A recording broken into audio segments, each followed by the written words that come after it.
ಕೃಷಿಯ ಮಹತ್ವ ಮತ್ತು ರೈತನ ಪಾತ್ರ.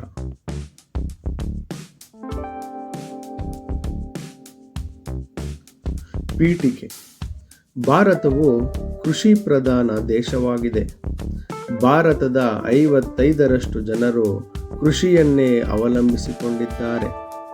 ಸಾವಿರಾರು ವರ್ಷಗಳಿಂದ ಕೃಷಿಯು ಭಾರತದ ಸಂಸ್ಕೃತಿ, ಆರ್ಥಿಕತೆ ಮತ್ತು ಸಮಾಜದ ಪ್ರಮುಖ ಆಧಾರವಾಗಿದೆ. ಪ್ರತಿಯೊಬ್ಬರ ಜೀವನಕ್ಕೂ ಆಹಾರ ಅತ್ಯಗತ್ಯ.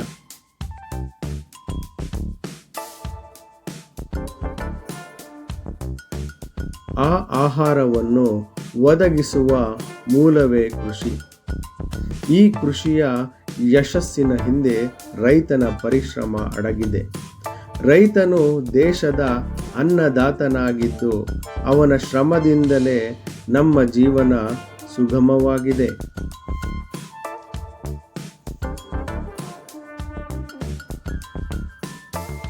ವಿವರಣೆ. ಕೃಷಿಯ ಮಹತ್ವ.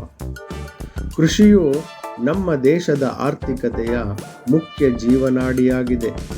ಇದು ದೇಶದ ಒಟ್ಟು GDPಗೆ ಸುಮಾರು 14% ರಿಂದ 15% ಕೊಡುಗೆ ನೀಡುತ್ತದೆ.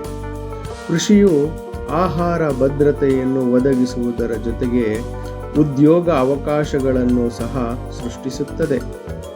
ಹಳ್ಳಿಯ ಅಭಿವೃದ್ಧಿಗೆ ಕೃಷಿಯು ಪ್ರಮುಖ ಕಾರಣವಾಗಿದೆ. ಕೃಷಿಯಿಂದ ಅಕ್ಕಿ, ಗೋಧಿ, ರಾಗಿ, ಜೋಳ, ತರಕಾರಿ, ಹಣ್ಣು ಹಾಗೂ ಇತರೆ ಆಹಾರ ಪದಾರ್ಥಗಳು ದೊರೆಯುತ್ತವೆ.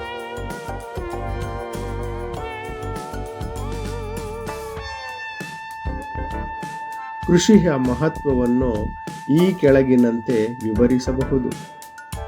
ಆಹಾರ ಭದ್ರತೆ, ಆರ್ಥಿಕತೆಯ ಬೆನ್ನೆಲುಬು, ಕೈಗಾರಿಕೆಗಳಿಗೆ ಕಚ್ಚಾ ವಸ್ತುಗಳ ಪೂರೈಕೆ, ಉದ್ಯೋಗಾವಕಾಶಗಳು, ವಿದೇಶಿ ವಿನಿಮಯ ಮತ್ತು ರಫ್ತು, ಗ್ರಾಮೀಣಾಭಿವೃದ್ಧಿ ಮತ್ತು ಬಡತನದ ನಿರ್ಮೂಲನೆ, ಸಂಬಂಧಿತ ಕ್ಷೇತ್ರಗಳಿಗೆ ಬೆಂಬಲ.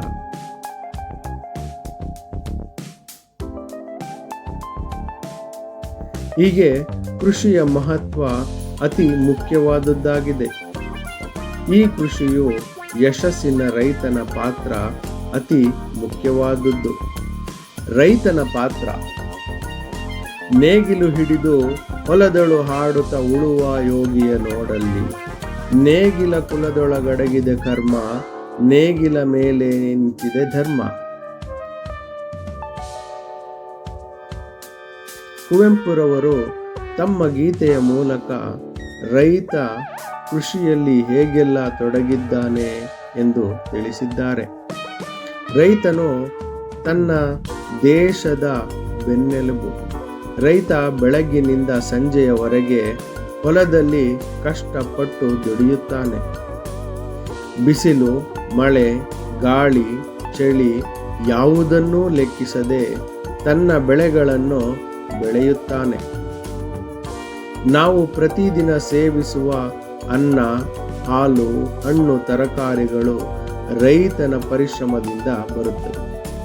ಕೈ ಕೆಸರಾದರೆ ಬಾಯಿ ಮೊಸರು ಎಂಬ ಗಾದೆ ಮಾತಿನಂತೆ ರೈತ ಶ್ರಮಪಟ್ಟು ಕೆಲಸ ಮಾಡುವುದರಿಂದ ನಮಗೆಲ್ಲ ಆಹಾರ ದೊರೆಯುತ್ತದೆ. ರೈತನು ತನ್ನ ಕುಟುಂಬವಷ್ಟೇ ಅಲ್ಲದೆ ಇಡೀ ದೇಶದ ಜನರ ಹೊಟ್ಟೆ ತುಂಬಿಸುವ ಮಹತ್ತರ ಜವಾಬ್ದಾರಿಯನ್ನು ಹೊತ್ತಿದ್ದಾನೆ. ನಾವು ರೈತನ ಶ್ರಮವನ್ನು ಗೌರವಿಸಬೇಕು ಹಾಗೂ ವ್ಯರ್ಥ ಮಾಡಬಾರದು.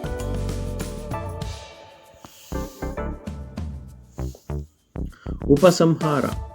ಕೃಷಿಯು ದೇಶದ ಅಭಿವೃದ್ಧಿಯ ಮೂಲ ಆಧಾರವಾಗಿದೆ.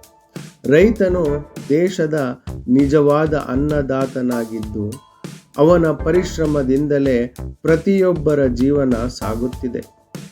ರೈತರ ಅಭಿವೃದ್ಧಿಯೇ ದೇಶದ ಅಭಿವೃದ್ಧಿಯಾಗಿದೆ. ರೈತ ಉಳಿದರೆ ದೇಶ ಉಳಿಯುತ್ತದೆ ಎಂಬ ಸಂದೇಶವನ್ನು ಪ್ರತಿಯೊಬ್ಬರೂ ಮನಗೊಂಡು ರೈತರು ಗೌರವಿಸೋಣ ಮತ್ತು ಕೃಷಿಯ ಬೆಳವಣಿಗೆಗೆ ಕೈಜೋಡಿಸೋಣ.